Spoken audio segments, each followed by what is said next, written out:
In 1983, Garry Kasparov reached the ripe old age of 20. He was firmly on the path to a battle for the World Championship. He had a steady routine of alternating between winning super tournaments and preparing to advance one step closer to what most experts saw as a preordained meeting with champion Anatoly Karpov. Listening to Kasparov, one gets a very strong feeling of his sense of history. He speaks of players and their contributions to the evolution of the game. He has a fascination with numbers and dates, as though he and his games are somehow woven into some magical historical pattern. In 1983, his appointment with the World Championship nearly came undone due to mysterious powers. Seeded to face defector Viktor Korchnoi in the candidate semi-finals, negotiations between the Soviet Federation and match organisers in Pasadena broke down, and for a time it appeared that Kasparov might be forfeited. This unexpected manoeuvre seemed to pave the way for a third Karpov-Korchnoi match, as the other finalist would be a heavy underdog. Kasparov sees no arcane powers at work here. The combination of lopsided pairings and political difficulties looks suspiciously orchestrated to suit the desires of Karpov. If there were such plans, they are undone by forces eager to keep the popular Kasparov in the hunt. Korchnoi has no desire to advance the easy way, and politically acceptable organisers in London offer to stage both semi-final matches. In the meantime, Kasparov flexes his muscles by winning a super tournament in Nixich with a 2-point margin. With results like this, and sweeping attacking chess like the game you're about to see, it's easy to understand that a kind of hysteria was developing about Kasparov. To his fans, he was the uncrowned king. In fact, he remained a largely untested force at match play, particularly at the highest level. So you beat Beliarsky. Yes. Many people thought him the toughest opponent. You had to play Korchnoi after that, but before that you played Nixich. Yes, but I had to play Korchnoi in July, but it's the first time I entered road chess politics and found myself in a trap because I couldn't go anywhere without approval Soviet officials. They didn't approve match in Pasadena, so Kemperman has decided on that, so it's a classical trap, and then I had to stay away from the cycle. So, no, luckily the result was not easily accepted in my country and also in the world of chess. There was a lot of maneuvering because it was not easy for Karpov to prove, and for his people, that I have to be eliminated without making a single move, because Karpov wanted to play Korchnoi. And since while everything was boiling, I suddenly got an opportunity to play a super tournament in Nixich. And for me it was a crucial event, because I had to send a clear message to the chess world that I'm the only opponent worthy opponent for Karpov. And except Karpov and Korchnoi, everybody played in Nixich. And I was well prepared. I was in a very upbeat mood, and I was dying to play great chess. So it was an excellent tournament, not only because of my result there, which was quite spectacular, I guess, +8. 9 wins, 1 loss. Again against Spassky. Yes. It was absolutely winning position. I mean, I could mate him. And I had 6.5 out of 7 by that time, and I was mating by force. I just missed it and lost on time. My position was already pretty bad. So, among few interesting games I played there, obviously, the game with Portisch was the most spectacular one, and I guess that this game deserves to be included in any best 10 collection that I would create. What's also important, that my opponent was Lajos Portisch, one of the best players of that time, and he was always known for his great knowledge of the opening theory, and was stubborn in resistance, and was not easy to beat, especially in such a style. So we had a traditional opening. I always played Queen's Indian with A3. Portisch always took on D5 with a knight. So we followed Portisch's game with Pulogayevsky from European Team Championship of the same year. So, and here is a position, and Portisch's idea was to avoid taking on d4, because then white takes on d4 with c pawn and plays e4, and the bishop on b2 is potentially very dangerous. Now, after queen c7, Polugajevsky played e4, but then it's not the same effect, because after e4, knight a5, white bishop on d2 is not playing a significant role. It's quite poorly placed. So your next move is a new one? Yeah, I made a very natural move, and it was surprising for me that Portisch was stunned, and he did not look at this move in his preparation. So when I looked at game Polugajevsky-Portisch, I immediately asked myself, why not c4? I think it's sort of this psychological stumbling block, because classical player like Portisch always considered e4 as a natural move, because you have 2 pawns in the center. Mm-hmm. After c4, you play with hanging pawns, c4 and d4, and that's not as good. But as you already know, for me to have e4 d4 pawns or c4 d4 pawns, it's not as important as to see the combined evaluation of the position. So if I think that I could improve my bishops by having hanging pawns, I would do that, because I believe that to activate these bishops and to create potential stress to the black king is more important than just to have two nice pawns e4 d4 in the center. So maybe what you're saying is also an indication of the evolution of chess thinking, because you're saying that Lajos Portisch was a classical player of the old school. I remember Timon commenting on a game from a Petrosian Botvinnik match where white got these 2 pawns, d4, e4, and everyone at the time was saying white was better, many other features to the position. And he said this is possibly due to the exaggerated respect that was had at that time, 1963, for these 2 pawns abreast in the centre. So maybe this game is a contribution to the evolution of chess thinking as well. Yeah. Amazingly, for me, c4 was a very natural move. Also, black is playing queen c7, so the queen goes c4, I could potentially play d5, and, I do not have the same intact pawn structure, and I have weaknesses, especially weakness on c4, but you can have some fun. Absolutely, so that's what's happened. Portisch took on d4, so another option was knight a5, but white also was better. Knight a5, and now d5. Now it's the whole idea. Why should I, waste my time protecting pawn on c4 when I just can open all my pieces? So within the last 4 moves, position dramatically changed. All white pieces are really well placed. Now we attack g7, h7, and again, most of the black pieces, if you just cut the board, are on the wrong side of the board. My bishop's also on the queen side, but look, these bishops are participating in I can see very clearly. Yeah, in the game on the king side. So Portisch was contemplating whether he would take on c4 and decided against it. I had some analysis at that time. This analysis was later refuted by computer, and we could see the line. That's where my analysis ended, and I just had some lines with bishop d8 that were clearly losing for black. Later, machine showed move b5, and for a while I thought that black could take on c4, but then I've discovered that bishop e5 created, further complications, but white was clearly better. So there's another line, and you found that, or the machine found bishop e5? No, bishop e5 I found myself. Yes. You found that? Yeah, because it also looks like a computer move to me. Yeah, but I found it's myself, but then it's the further analysis is done by the computer. I mean, it's computer and myself, so it's an advanced chess.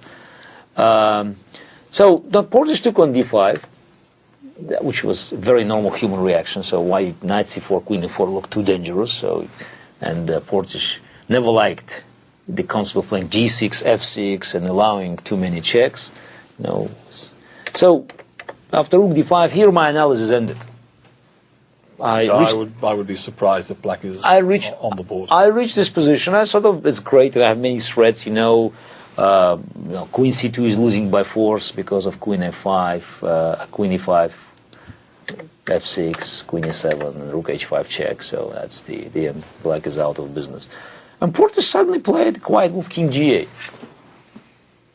And I sank into long thought because I was surprised. No, it seems very nice. I mean, generally, the position seems very nice for white. My pieces are really well placed. No, but I have to find not the final blow, but I have to find a right concept, how to develop the initiative. Did you look at rook h5, stuff like that? Yeah, I looked at moves like rook h5, but then, black has always moved like queen c2, for instance, and it's not that clear. I mean, how could I develop the initiative further? So I was missing something in the position, and I was then looking at move knight e5. Because that's what I believe was a key square. So if I put my knight on e5, I could try to control more squares and also to open my queen as the squares g4, h5. Again, it didn't work. And at one point I realized that, if I bring my knight on d4, e5, I close down my bishop. So how could I combine these two ideas? And then I've got a very clear vision of the position, and I took on g7. And that's after what, half an hour? More than half an hour. It was a very long thought. And how long into the thought did the concept of the bishop sacrifice come to you? 10, 15 minutes. So, but when I saw bishop takes g7, I knew it's the right move. So I made some calculations. So I had to see that, just winning in tactical complications, and eventually Portisch will have to give back the rook for the knight. So that's what's happened in the game. But immediately when the move bishop g7 came to my mind, I knew it was it. Because after bishop g7, king g7, knight e5, okay, I solved my problem. My main problem, how to bring my knight on e5 and not to close down the bishop. So from my perspective, I did not sacrifice anything because I exchanged a strong bishop, an attacking piece, for a very important defensive piece, pawn g7. Yeah, it's a little bit too theoretical, but that's the way I've been operating. So black king is open. We have three pieces already in the attack, and as you see, most of black pieces cannot help black king, especially the queen, knight on a5, rook on c8. So it's just a matter of us creating further threats, and I was absolutely confident that white would have more than enough compensation and a very strong initiative. Wasn't sure that I'm winning, but you weren't sure. No, I wasn't sure because I saw already the line that happened in the game. Well, he gives back an exchange, but creates some defense lines. So there came a kind of second wave of the attack in this game, didn't there? Oh, absolutely. There will be a second wave of the attack, but I was asked many times, how come that you contemplate bishop g7 at all? And I said, because for me it's an exchange. It's in my chess mentality, the system of my chess beliefs, bishop takes g7 is not sacrifice. A straight swap, is it? Yes, it's a swap, yes. I eliminated a very important piece, and look, now black king is in trouble now. Suddenly, I don't have to bring my rook on h5, and it's already open. And we have three pieces in the attack, and black pieces are cut from the main battlefield. So in the system of my chess beliefs, I'm not suffering material losses so far, because black pieces are not as good as mine. So Portisch played rook fd8, and that was the best move. Queen f5. Was he thinking a long time? Or? Yeah. I mean, bishop takes g7. Well, he must have smelt something if you're thinking very hard. No, but for him, bishop takes g7, and he just looked at the move. I mean, how come, as much as this move is in the system of my beliefs, it's against Portisch's beliefs. Uh-huh. So he played Tal. I mean, in 60s, he experienced certain things was Tal sacrificing pieces on a similar basis. That was ages ago, and it's sort of the conventional wisdom that Tal sacrifices were not properly founded positionally and always could be refuted. But this time I think Portisch was annoyed because he couldn't see a refutation. But he thought that it had no right to work. I guess something like that. So eventually, he had to opt for f6 here because defense like bishop d6 was losing due to knight d7, and then there are many threats. So by the way, potentially you see rook will come from e1 for the decisive check. So that's why now we have all white pieces are playing. And again, cut the board in two. Look where all the black pieces are. You probably have another win than 97, don't you? Probably, but that's the nicest way, because now suddenly rook is going to g5. Also, bishop takes h2. My rook is not hanging on d5, so that's why probably knight d7 is the best move in the position. But very important to pay attention. Black pieces are on queenside, and king is on g8. Crying for help, but it's too late. Surprised he played knight a5 against you. But he attacked pawn on c4. Well, I appreciate that. Okay, so Portisch played f6, and now after knight d7, he had to give up the rook. So we have an approximate material balance. Yeah, we have an approximate material balance. Initiative is still going. Yeah, that's the position I had to evaluate, and I had no doubt that white is better, because the second wave of attack will come. So if black king could move to b7, that would be fine. But there is no way black king could, cross the d file, and it will be always on squares f7, f8. So it just will take time for me to either to bring my rook on g3 or to bring another rook on d1. So there are too many threats, and the slight material advantage for black is absolutely irrelevant, because black king is the main target. So queen h7, rook c7, and here I nearly blundered, because my instant reaction was to play rook d3 here, and in fact Portisch didn't see this blow, because he could have queen takes f2. So, and after king f2, otherwise I made it. The game is a draw.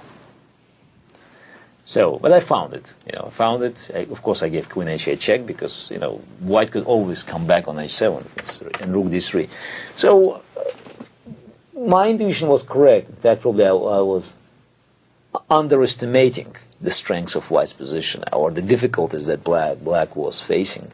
Later I analyzed it, and even in the 80s, and recently I even used the computer and proved that black's difficulties are probably insolvable. Doesn't surprise me. King looks very open. Yeah, knight c4 and rook d1. Here is an important move. We bring the rook to the game, and we cut access for the black king to the d file, because that's the only chance to escape on c6 and b7. So we're witnessing again that black's pieces are grouped on the queen side, and there's no way that his king could join the party on b7. So there are a few more lines, but all prove the same. That I have absolute confidence in that. Yeah. So, but Portisch made a move knight e5, which is a very natural move, but now it's losing by force, because only cutting d file he could continue the resistance, either with knight d6 or bishop d6. After knight e5, black king had to undertake his last journey to the heart of the white camp, but that's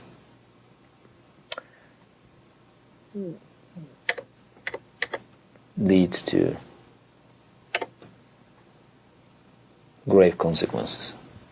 So king e6 was the only move, otherwise we would bring rook on g3, king f5, and g4 check. King f4, rook d4. And that's the move that Portisch missed, because he thought, white didn't have any more checks. It's a long move. Backwards as well. Yes, rook g8. Now queen c3, queen d5 mate, or whatever. So black has made it. So we can look again at this final trip of black's king. Queen h7, king h6. Spassky and Tal were both present at this tournament. Yes, What is this? and Petrosian was present at that game. First from the black point Yes. of view. Yeah. What is it? Is that a Kasparov game, a Spassky game, a Tal game? What does No, Spassky say afterwards? I guess they already recognized it was Kasparov game. It had components of Tal's games, of Spassky's games, Yes. of Fischer's games, but it was Kasparov's game because that was already 83.